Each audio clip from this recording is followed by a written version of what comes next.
Welcome to the S2 Cognition podcast. S2 is the official cognitive evaluation in sports, from youth to pro, where athletes and coaches build to win. Welcome to the S2 Cognition podcast, where we discuss the intersection between sports and cognition. I'm your host, Harrison Hunter, and on this journey, you will be exposed to athletes, front office executives and GMs, and other high-level personalities in sports. As a company, our interest lies with understanding the why behind how athletes process information and make these unbelievable split-second decisions every single play. For the longest time, the phrase instincts have been thrown around to describe athletes, but until recently, there has not been a way to objectively measure them. For the last 6 years, S2 Cognition has quantified split-second decision-making for professional, collegiate, and youth teams and individuals. There's so much to factor in when understanding or projecting how much success an athlete will have, because success is so multifactorial. Let's look at a few reasons why athletes have success at every level that they participate in. 1. How physically gifted they are. Is he or she gifted enough athletically to play at the next level? Do they meet the explosiveness, their strength, their speed? Do they match up with what is needed at the next level? 2. The psychology of the athlete. Is the athlete in the right state of mind when they're playing? What's going on in their personal life? Can they compartmentalize? Have they had a traumatic event happen to them recently? All of those things obviously come into effect when looking how an athlete performs. 3. What is their work ethic like? How driven is that athlete? What is he or she willing to sacrifice to get the most out of themselves? Right? Let's think of grit, determination, two things that described in how successful people are. Man, they're just grinders. They just get things done. They're in the mud and they just keep going. And then 4, how technically or mechanically gifted is the athlete? Think of a professional basketball player like Joel Embiid, right? He only played basketball for how many years before making it to the NBA? So you have this learning curve of technical skills or mechanical skills that are needed to be able to play at the highest level. And as guys or women get more experience in the sport that they're playing, right, they get more gifted mechanically and technically, as we describe it. So those are the areas that kind of make up an athlete. Where we fit in, right, all the areas aforementioned are measured and quantified in a multitude of ways. The final bucket when trying to predict the success is measuring the athlete's millisecond decision making. Take a hitter, for example. A 95-mile-an-hour pitch takes about 400 milliseconds to travel 60 feet, 6 inches from the pitcher's mound to home plate. That's 0.4 seconds, not even half of 1 second. And in that time, a hitter has to process a few things that I'm going to name here. What type of pitch is coming? Should the hitter swing or not? Those are two separate things, two separate processes. If the hitter decides to swing, there's a decision about when to swing and where to swing. Also, if the hitter chooses to stop his swing because they no longer want to swing. So let me get this straight. In that 400 milliseconds, we just ran through about 6 decisions that the hitter is processing, let alone having good enough mechanics to hit the actual pitch itself. That's roughly the same amount of time that it takes for you to blink, which is why hitting a baseball is one of the hardest things to do in sports. Right? Like, let's think of another sport. Major NFL. Let's look at how professional linebackers process what's happening in front of them. They have to visualize where the linemen are going and then attack the hole that they think or predict where the running back or play action pass are going to go. That's why fakes and jukes and misdirection work so well. They tell you they're doing one thing and then we counteract and do another thing.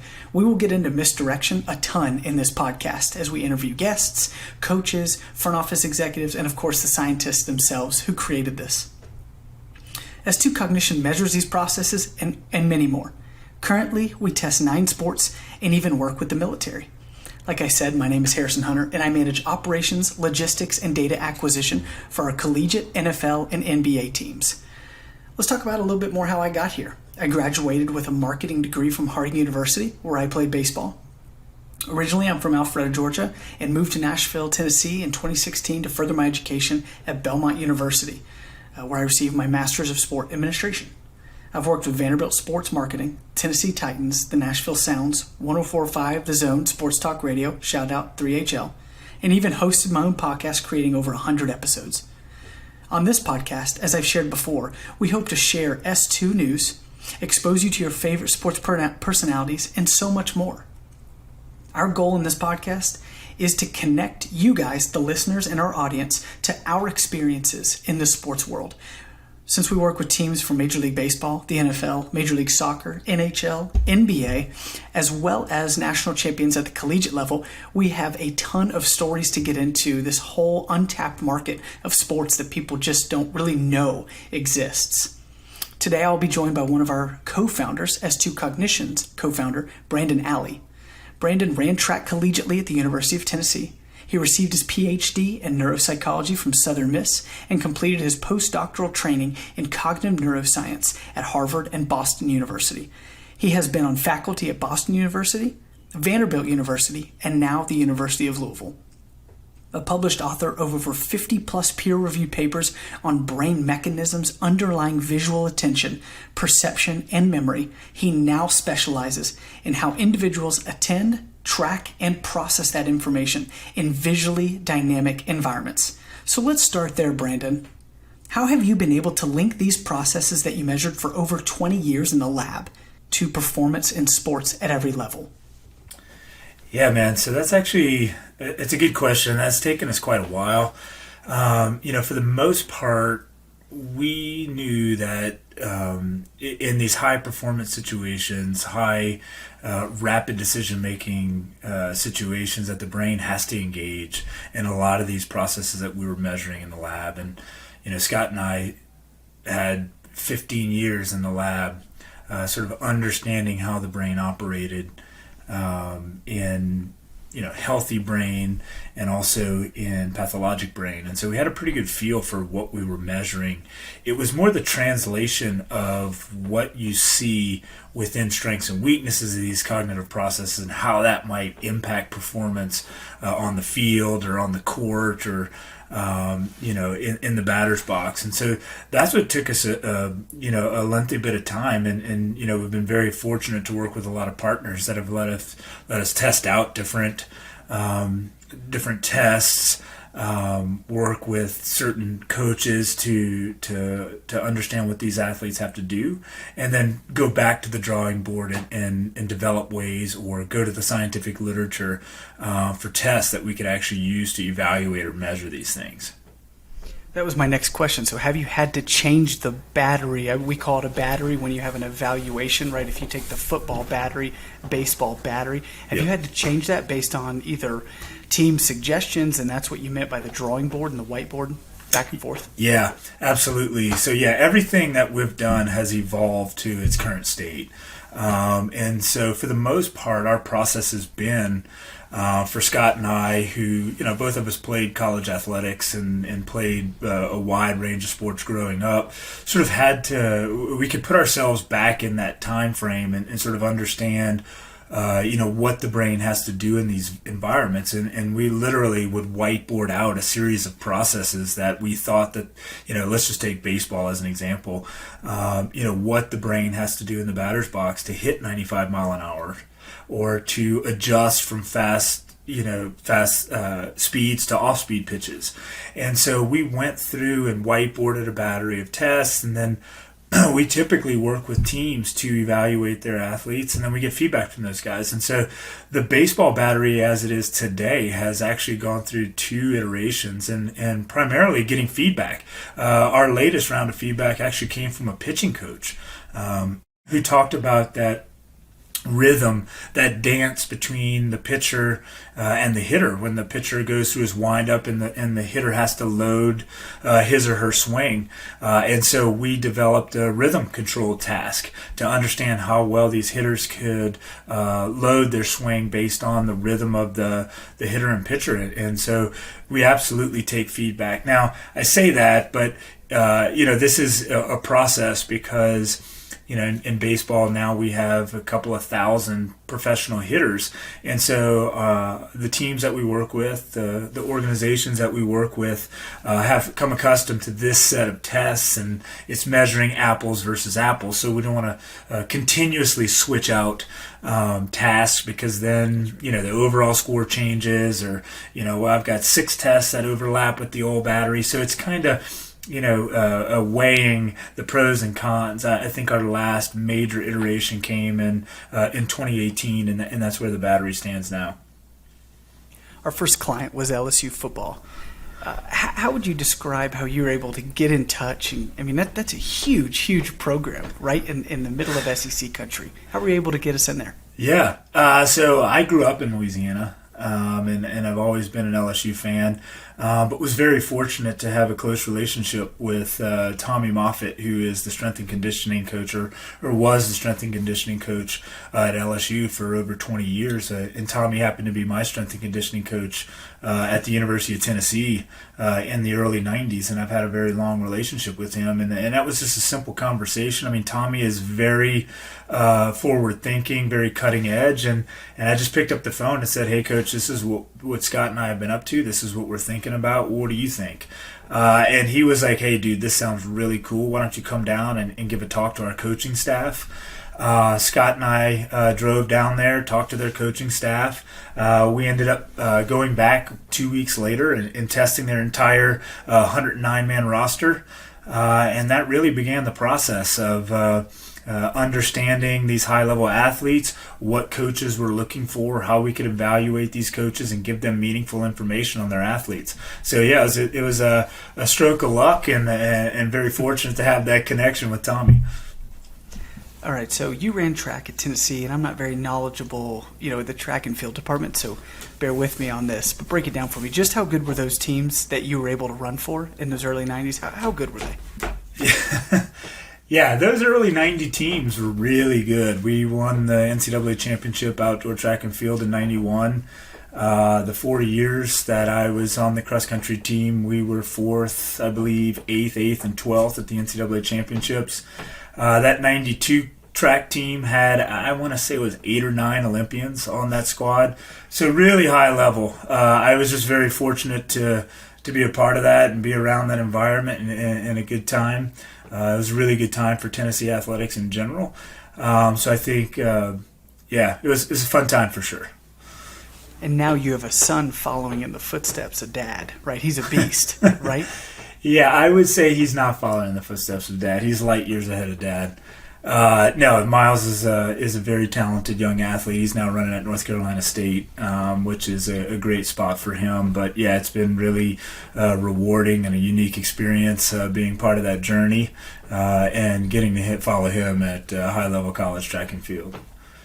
And your time at Tennessee overlapped Peyton Manning and Todd Helton. Can I get a story of either one of them, maybe both of them? Yeah, probably no stories to share, at least that anybody would want me to share. But yeah, no, that was a really good time. Peyton was a year younger than me. We were both from Louisiana. Louisiana athletes tended to hover around each other at Tennessee at that time, and Todd Helton was my year, and actually my college roommate, Tony Cozy, and Todd went to high school together.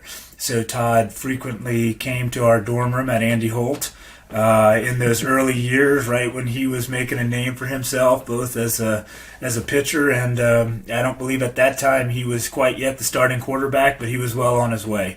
Just really, again, a great time to be a Tennessee athlete, and just thinking about all those times in Gibbs Hall and in the training room with those guys, and not realizing you're looking at 2 Hall of Famers in their respective sports. It's sort of it's a wow moment to look back at that for sure.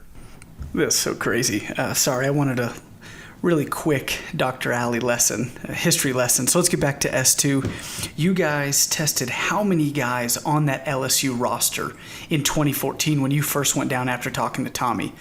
Was that the full gambit? Yeah, we actually tested 109 folks, all of their scholarship athletes and all of their walk-ons at the time. Again, a very fortunate time to be involved with LSU. It was on their upswing. when they really started to build a program that would be ultimately become a national champion in 2019. I believe it might have been Leonard Fournette's freshman year. Guys like Jalen Mills, just a really good time. And we were very fortunate to get on the ground level and really understand the way these high-level athletes think. And so for the audience, just to understand at that point in time where you guys were in S2's history, you were then expected, right? You test all of them. Then you're expected to hand create reports, give feedback about those players to the likes of Les Miles, Cam Cameron, Kevin Steele, Corey Raymond, and Ed Ogeron. Do you remember the feelings ahead of giving that feedback? Like, oh man, okay, these guys are the real deal. Oh, for sure. I do remember Scott and I got back, and we were still working full time at Vanderbilt, and so we would go to work, and then we would meet at 5 o'clock, and we would handwrite these reports on each of these individual kids.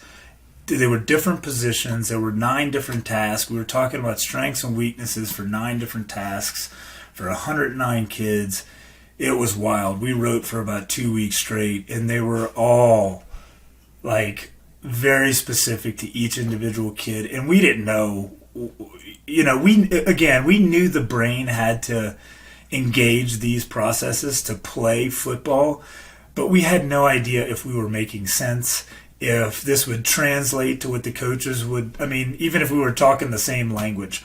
So, it was one of those things where we kind of looked at each other and were like, we really believe in the things that we do in the lab and these cognitive science measures. So we're just going to go down there and roll the dice, and we're going to give them verbal reports on these kids. And so it was a little intimidating to sit in a room with those guys for sure. But I do remember, I think we had gone over the quarterbacks at that time. And I remember Cam Cameron turning to Coach Miles and just saying, these guys absolutely nailed it. This would save me at least 12 months of coaching and getting to know these kids. And I think that just really was affirming, and that Scott and I were on the right track, and we were actually measuring something that was meaningful. It was still a very long road to where we are today. But yeah, I think it was intimidating, but one of those things where it was like, you know what, we're going to roll the dice here, and it either works or it doesn't. There's no sort of hand waving or magic wanding or anything like that. And obviously it's led to a very, very fruitful relationship. We've been at LSU now for almost 8 years. And we do just about every sport you can imagine at LSU, and we've developed some really, really good relationships there, not only with the coaching staff, but a lot of their high performance. One of our best relationships around is with Jack Marucci, who was their head athletic trainer at the time, but is now head of their sports science department. And we use Jack. We talk on the phone with Jack almost weekly, just about science, about new things we can do. We use technologies like eye tracking and virtual reality and all sorts of things to sort of supplement and push the envelope about what we do and try to advance the ball. Jack's instrumental in helping discuss these things with other high-level programs, whether it be in baseball or football or Olympic sports, and just really helping to grow. So it was one of those things that was extremely worth it, extremely rewarding, extremely valuable, and that LSU relationship is really, has laid a lot of the foundation for where we are today. So let's fast forward. Let's go to 2016, right? That's about the time the Cowboys get a hold of this sucker, and they're like, wait a second, what is this? Can you tell me about how that came about?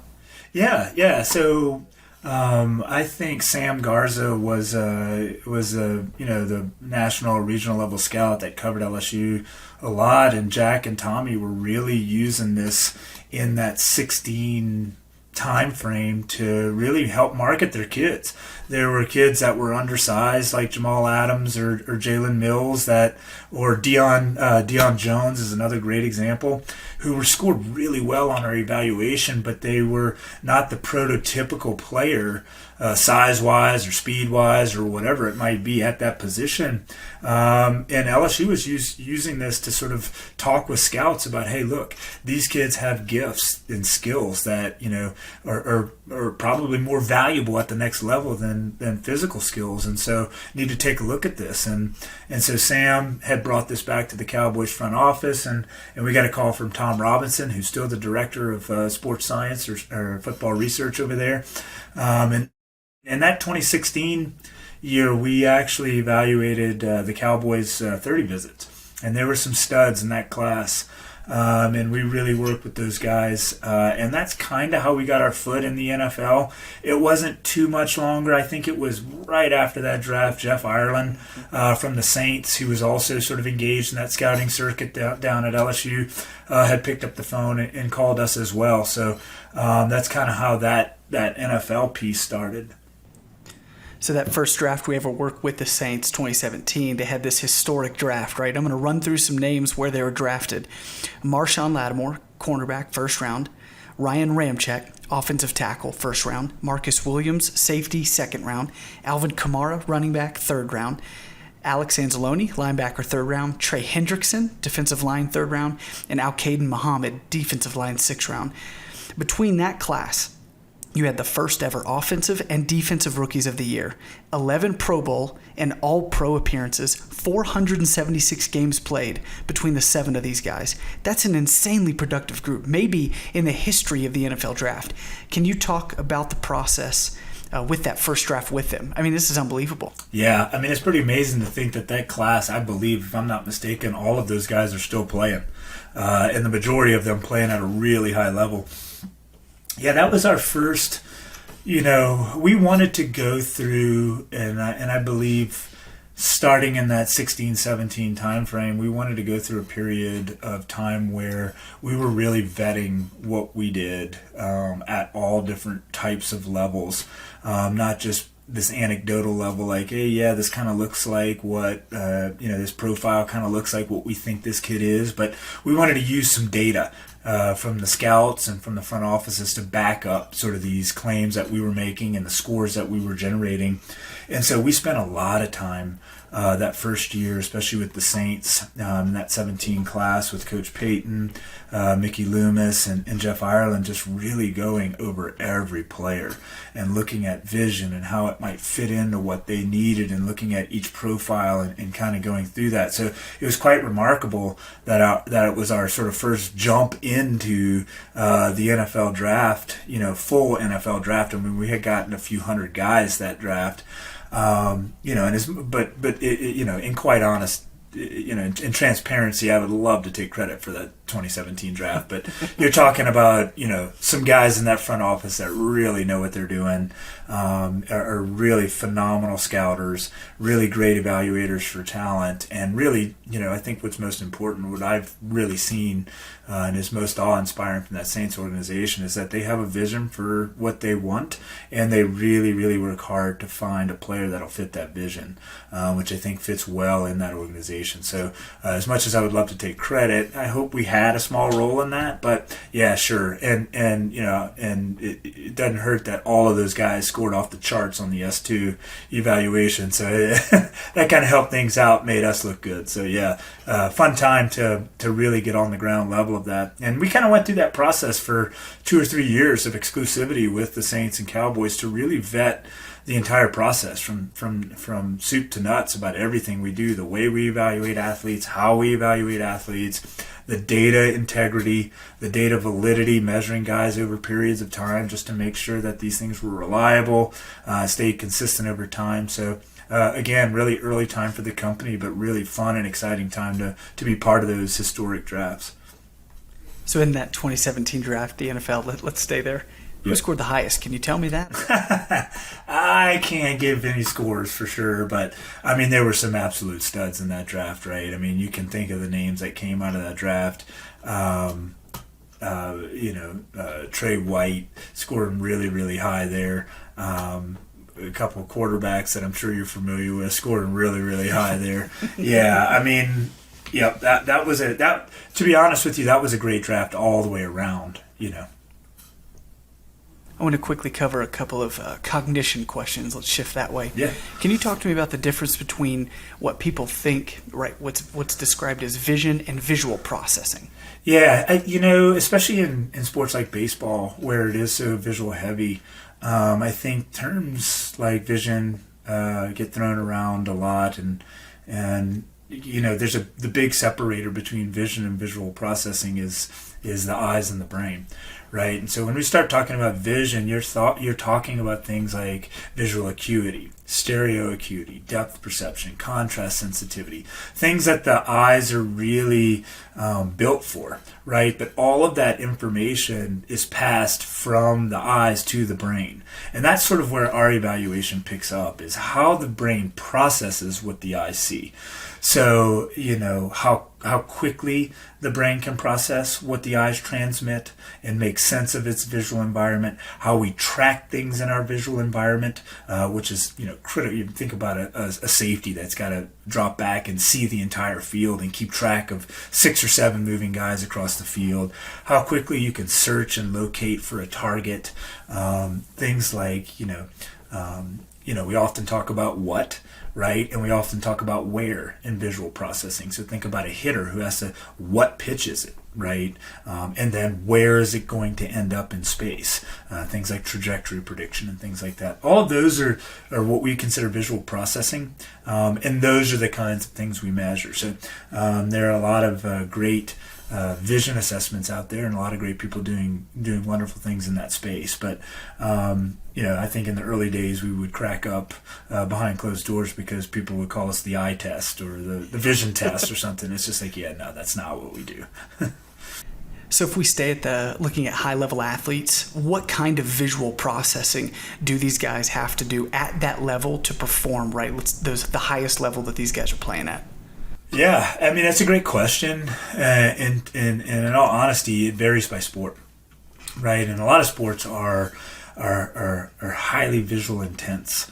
When you think about things like hockey or baseball, where you really have to be able to track things in your environment and really make sense of what you see to be able to perform these motor actions, right? And so baseball is just a really because essentially we're going to boil it down to one position, and that position is hitter, right? And so you've got to process all sorts of visual information to tell the motor system what to do. Are you going to swing here? Where are you going to swing? Are you going to lay off of this, right? And so there are visual cues that we need to pick up. That these high-level guys, it's just insane. We are actually seeing things that have never been reported in the scientific literature. For example, pro baseball players, it was once thought that the human brain could not process things that happened inside of 17 milliseconds. So if something was presented on a screen for faster than 17 milliseconds, the human visual system couldn't process it. That's absolutely not true. We are seeing some high-level baseball players that can see things 14, 15 milliseconds and see it consistently. I mean, and when you think about these guys having to now hit things coming at you 100 miles an hour from 60 feet 6 inches, you've got to process that in a hurry. Wait, Brandon, how fast is 17 milliseconds? That is 17 1,000th of a second. That is 7. So the typical computer screen or your typical iPad can't even draw things on the screen that quickly. So we have specially designed machines, gaming machines that can actually do draw these stimuli, take them on and off the screen within those time frames. Just quicker than the blink of an eye. It's just amazing. Another thing, as an example, is multiple object tracking or tracking capacity. How many things can you keep track of in your visual environment? Some of these high-level defensive backs can keep track of 8 or 9 different things moving in their visual environment for 5-10 seconds and not lose sight of one of them. It's insane with some of these high-level brains. And just to put that in perspective, the scientific literature shows that the average human can track about 3 to 3.5 objects. These guys are tracking 8 or 9. So it's just wild what some of these high-level brains can do. And these guys are not the average Joes. I think it's, especially when some of these guys get bad raps because they can't get it done in the classroom or they're not smart guys.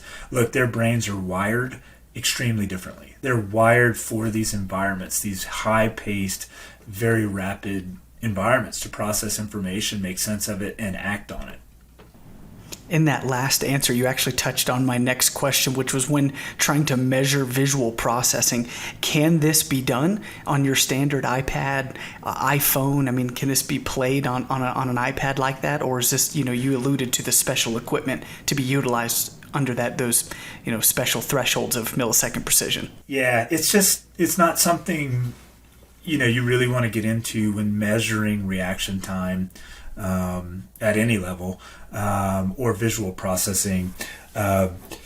Your standard laptop computer, even just for your keyboard, has a lot of variability. It can have 55 to 70 milliseconds of variability in response time for that particular keyboard. And that doesn't mean that, hey, it's just 55 milliseconds late. We can kind of subtract 55 milliseconds to come up with an accurate time. I mean, it's variable. It can be 110 milliseconds one time. It can be 28 milliseconds the other time. So some of these high-level processes and separating guys who are elite from those that are very good, when you're talking about making a tens of millions of dollars of salary decision, sometimes the separator is 30 to 40 milliseconds. Well, that's a complete wash on a standard laptop. Well, an iPad is even worse. The touchscreens they're just not designed for precision. So anytime you're talking about reaction times or measuring things in a visual environment that happens very well, you need a specialized machine. We not only use specialized gaming machines, but we also use a third-party proprietary response pad, sort of button box that has 1 to 2 milliseconds of variability. It actually has its own internal clock inside of it and marks stimuli within the device itself and then sends it to the computer. So and we're very fortunate to have a great group of IT guys who, these guys are phenomenal, that use oscilloscopes. They take devices apart. They use high-speed cameras that get 10,000 frames every second to just make sure that we are measuring exactly what we say we measure and with high precision. So yeah, it's a great point. I think if you're talking about your standard evaluation where you want to measure 14, 15-year-old kids that are playing sports because you're interested in player development, you kind of want to get a feel for it. But if you're at the high level and you're interested in making these really important decisions, I think you just got to be more specific than that. Yeah, those guys with the engineers, you lock them up in that dungeon, they'll come up with those answers. Oh yeah. So can you give me your favorite story of an athlete, and visual processing together? Is there a story that pops out to you of an athlete and visual processing together? An athlete and visual processing. Let me think here. Do you have one? I don't know that I have one, but I was always interested in how these guys are training, right? In quarterbacks and what they're looking at, and visually are they processor. The first question we often hear is, are they looking at what they're supposed to be looking at? That's the first thing, is getting them to look at the right thing, because if they're reporting back wrong information off the bat, it may not be a processing thing. He just may be looking at the wrong thing. Yep. Yeah. So athlete and visual processing stories, there are many, many stories of, I think a lot of times we often default to vision. And so you have guys who may swing, I'm just going to use a classic example that we see a lot in baseball, guys who swing at sliders in the dirt, right? And one of those things is that it always defaults to vision. The guy can't see it. He just can't see the ball.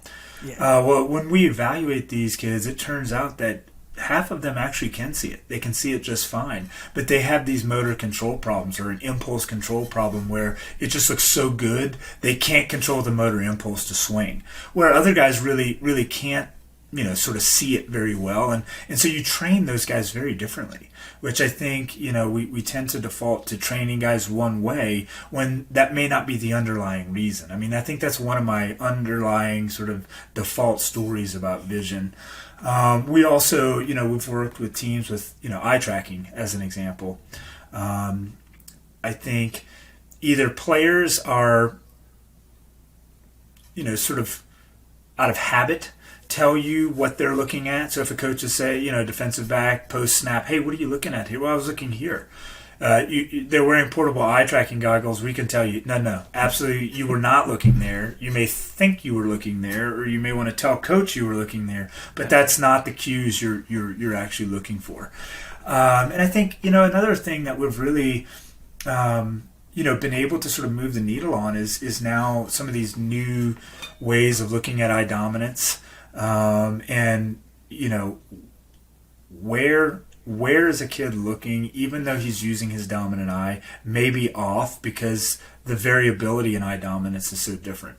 And so, if your eye dominance is, let's say I'm just going to throw a swag number out here, but let's say it's 5 degrees difference. Right in front of you, not a huge deal. As you move further back, so let's think about a quarterback that maybe turned his head to look away and using his non-dominant eye, he can be 5 visual degrees off. Well, I laugh with Jack all the time that, hey man, like if you're taking off from Los Angeles and you're trying to get to Washington, D.C., if you're 5 degrees off, you're going to end up in Miami. So that's a big scale of things. But just to try to understand some of these ways that we can help kids sort of either train or where to look or how to look, I think we've moved the needle in the way some of these kids perform. We really moved the needle with some of LSU's receivers and the routes they run based on eye dominance, looking at, the way they search their visual environment, so when they need to turn and locate, and really have improved things like drop rate, as an example, catch success rate and things like that. So yeah, a lot of really cool stories, and I think we're really honestly just scratching the surface. But even to your point, you got me thinking, if he's got a good brain visually, if he can visually process, but he's still not looking or getting it done, that box can be checked that it's not his brain. Maybe we need to get the track or the wearable and say, let's figure out why you can't do this or why you're not able to see what you're supposed to read. Yep. Those type of questions, right? It just checks another box off. Yeah, for sure. And I think you also bring up a good point that, you can have all of the cognitive skills in the world. That doesn't necessarily mean you're going to be the best player in the world, right? You've got to put all of those things together. I think one thing we've learned from our evaluation is that we're pretty good at predicting failure, right? Because if you don't have the cognitive hardware, you're not going to play at a high level. But if you do have the cognitive hardware, there's a lot of things that go into it. You're not going to be 5'8", and run a 5'2" 40 and be a starting quarterback in the SEC. Just not going to happen. Or if you can't throw more than 40 yards or have poor accuracy, it doesn't matter that your cognition is off the charts. That's just the physical domain is just one domain. You've also got, the psychological domain. What's your makeup? What's your grit like? What's your response to failure? Do you like who you're playing with? Do you like who you're playing for? Do you have post-game or pre-game anxiety? How does that impact? So there's just a lot of factors that go into success. So I think this is one piece of the puzzle that can really give you what is this kid's capacity within that context, but you do have to have all those pieces aligned. When I heard you start rattling off those numbers, 5'8" and 5'2", 40, I was like, you're looking at something of mine post 10 years ago. That hurts my feelings a little bit. All right, so we end this podcast with 3 random funny questions that are just randomly generated and selected. So I'm going to go ahead and start and just answer on your own time and answer honestly. But what did you want to be when you grew up, when you were little?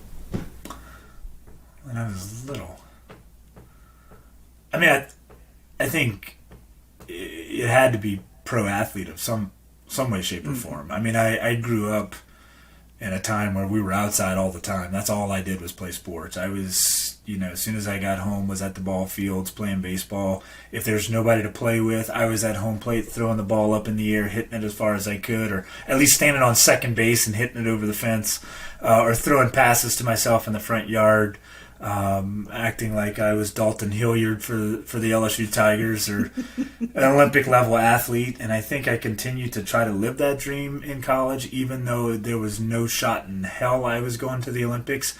And it was one of those things where that's the only reason why I have an advanced degree. It was just because I was putting off life. Like, I continued to think, well, maybe I could be a pro athlete. I think that would probably be the default for me. You're telling me your neighbor, Kevin Falk, was never around to hang out and throw the football with? Well, Kevin actually is my neighbor now, but was not growing up. But I did play sports with Kevin growing up. There were a sufficient number of kids in the neighborhood to play, but there were often times that, yes, I was throwing passes to myself. Yep. Okay, so do you have any weird or quirky superstitions? This could have been when you were an athlete in training, or even now. Are there weird or quirky superstitions that you have or had? I wear the same exact clothes every time one of my kids races, for sure. Really? Yep. Pretty much. When there's a bad race, the underwear may get switched out, or the shirt may get switched out, and it's just one of those things. I try to wear something when Maddie races. My daughter also competed in college track and field. I wore her high school T-shirt. That's probably my one superstition that I hold on to for whatever reason. That's I think awesome. it's going to make them race faster. That. Oh yeah. Yep. Dude, Alley kids, you know your dad loves you. All right, last question. If you could sit next to anyone that's a non-family member on a plane for a 3-hour flight, who would it be and why? Jeez. I'm usually a headphones on the plane kind of guy. I know. Harrison. I really, when I saw this question pop up, I was like, man, this is not the right. Brandon's not the. He's like, hey, let me do my own thing. I'm staying in my own lane. This is more a question for you, who's the talker on the airplane. Anybody. Yeah, let me think this through here. This could probably go several ways. I always enjoy a 3-hour conversation with Jack Marucci because Yoda will give you more information than you're ever prepared to receive. There are plenty of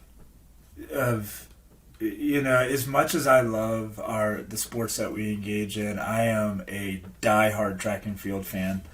And I think there are plenty of people in my sport that I would be really, really interested to learn from. I'm a distance runner, but I think talking with Jesse Owens to understand just exactly what he went through in a time frame that was like, wow. To be as prolific of an athlete as Jesse Owens was in a time where it was so difficult for him to, even just show up at the track, and just glean from him the sort of the mental side of things more than the physical side of things. I think there are guys like, Roger Bannister, even though that's probably a person that a lot of distance runners would want to talk to, the first guy who ever broke 4 minutes in the mile. I mean, he's a neurologist. He studied the brain, and I think that's unique for a guy in the 50s who broke 4 minutes while in med school. And just, hey, dude, what was your training like? What was the day like? Like med school plus running 100 miles a week plus, just understanding people's journeys. And I think that those kind of folks that really were pioneers and did things that I think at a time where we thought things were impossible. I mean, to think about that, we thought that the human heart would explode if you ran under 4 minutes for a mile. And now we have 4 high schoolers this year who did it. I think it's one of those things where it's like, okay, people told you were going to die. You wanted to do it anyway. What were you thinking? And just really people who push forth in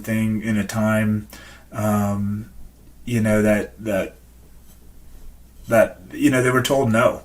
I think it's just it's so critical for us to learn from those folks and to gain information from those folks. I think a lot of people from history, I identify with that sport. So I think talking with people who were in those positions would be really cool experience.